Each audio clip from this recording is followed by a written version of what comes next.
Oi, gente, sejam bem-vindos à nossa aula de geografia dessa semana. O tema da aula de hoje é hidrografia e sociedade.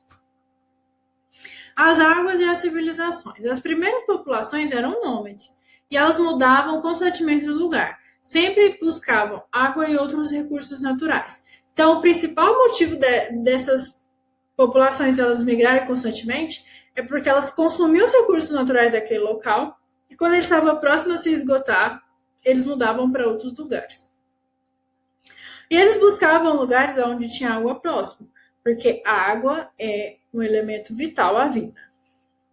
As primeiras grandes civilizações e os aglomerados urbanos surgiram às margens de rios, desenvolvendo com base na cultura. Gente, toda cidade que você for pesquisar a história dela está relacionada a um rio. Toda cidade tem um rio, toda cidade, toda a história das cidades está relacionada a isso. Por quê? Porque geralmente essas populações elas tinham hábitos de agricultura. Para você desenvolver uma agricultura, você precisa de quê? Água. Também para você sobreviver, obviamente, você precisa de água. Então, para facilitar todo o processo, esses aglomerados surgiam e começaram a se intensificar próximo aos rios, tá? Uso da água. A água é um elemento vital e o seu uso tem sido modificado de acordo com as necessidades dos seres humanos. A água pode ser usada da seguinte maneira: uso doméstico da nossa casa, o consumo para te tomar banho, lavar vasilha, escovar os dentes, lavar as roupas. Uso público, que é em escolas, hospitais, áreas públicas.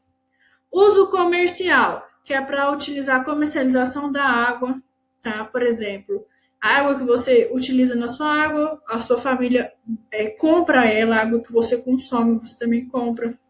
Uso recreativo, quando você vai tomar banho no rio, quando você vai passear de barco, de canoa, no próprio mar. Uso industrial é quando as indústrias utilizam para produzir os produtos. Agropecuária é quando você utiliza para irrigar as plantações ou quando você utiliza para animal, para pecuária, etc. Uso energético, quando essa água é utilizada para a produção de energia. Um exemplo disso é as hidrelétricas. Uma coisa importante, as hidrelétricas elas não utilizam a água, elas utilizam a força da água para geração de energia, tá? O Brasil possui grande parte da água é utilizada e está ligada às atividades do campo, agricultura e a pecuária. Grande parte da água utilizada no Brasil está ligada a essas atividades econômicas, tá bom? Mas também grande parte da energia, 60% da energia utilizada no Brasil vem das hidrelétricas, que também utilizam a força da água para produzir energia. Aqui eu trouxe um gráfico para vocês, mais ou menos de como é utilizada a água. 8% uso animal, 52% é irrigação, como eu falei para vocês, irrigação de agricultura, etc. 23,8% abastecimento urbano, 9,1% as indústrias, 1,7% abastecimento rural, 1,6% mineração e 3,8% as termoelétricas, que também são usinas de geração de energia. Poluição das águas, um dos grandes problemas e um dos grandes questionamentos nas convenções mundiais do meio ambiente é essa questão da poluição da água. A principal causa da poluição da água são as atividades realizadas pelos próprios seres humanos. Indústrias, resíduos agrícolas são jogados nos rios, agrotóxicos poluem o solo, o chorume do lixo polui o solo, vai até o lençol freático, o esgoto que é jogado a céu aberto em rios, mares, enfim, muitos outros problemas que chegam acabando poluindo as águas. Os mares e oceanos também são afetados pela poluição, que pode ser causada por derrame de óleo no petróleo, óleo e petróleo, jogar esgoto, eu não escrevi, mas jogar esgoto da cidade nos oceanos também acontece muito, quase toda cidade litorânea faz isso. Lavagem de navios cargueiros, essa água suja cai nos oceanos. Óleo dos motores dos navios, lixo doméstico, etc. Trouxe duas fotos para vocês. Essa primeira foto aqui, ó, ela foi tirada no finalzinho do ano passado, quando apareceram misteriosamente manchas de petróleo no oceano. Até hoje não se sabe de onde são essas manchas de petróleo que apareceu no Nordeste do Brasil, tá? Existem pesquisas sendo realizadas, se foi navios brasileiros, se foram navios que passam pelo território brasileiro para ir para as outras regiões, tá?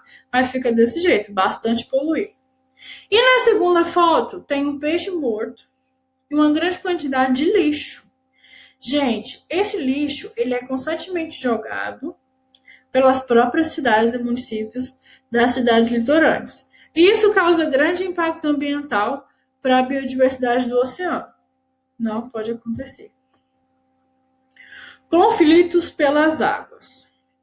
A distribuição da água no mundo ela é totalmente desigual. Existem partes que são bastante irrigadas pela água, tem uma grande quantidade de rios, mares, por exemplo, como é o caso do Brasil, e tem locais onde essa água não é disponível.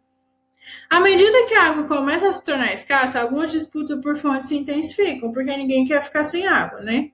Em alguns locais existem água, mas grande parte desse recurso se encontra poluído. É o caso, por exemplo, de algumas cidades na Ásia. Existe água lá, mas os rios são poluídos e acaba que essa água não pode ser utilizada. Também gera conflito isso, tá? Algumas regiões do planeta os conflitos são mais extensos. Por exemplo, na África, na Ásia e no Oriente Médio. O Oriente Médio é bastante intensa essa questão da água. A água no futuro. Apesar de ser um recurso bastante disponível, a demanda crescente ligada ao crescimento da população e às atividades humanas cria um cenário de incerteza em relação à disponibilidade da água. A água tem muita água no mundo? Tem. Mas o que acontece? A população está crescendo cada vez mais. E aí o que acontece? A grande demanda da população e a grande demanda das atividades econômicas colocam em risco esse recurso natural. E aí tem essa grande incerteza de como será o futuro da água do mundo.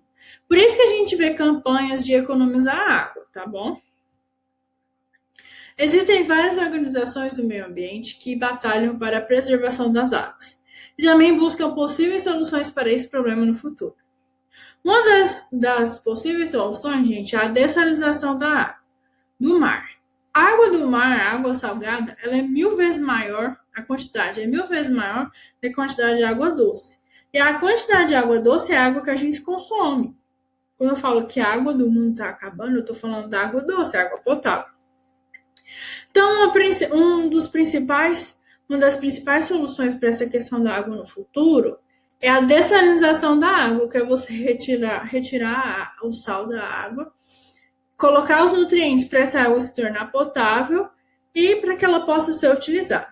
Existem alguns países árabes que aí já fazem essa questão da dessalinização da água, porque na região eles sofrem, principalmente no Oriente Médio, eles sofrem com a intensa falta de água, tá? Então isso já acontece. Gente, essa foi a aula de hoje, eu espero que vocês tenham entendido. Se vocês não tiverem entendido, pode me procurar sem ter vergonha, pode me procurar sem medo, tá bom? Pode me perguntar qualquer coisa que tiver.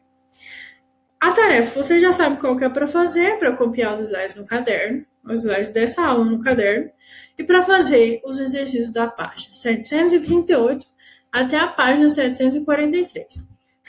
Um beijo e bons estudos!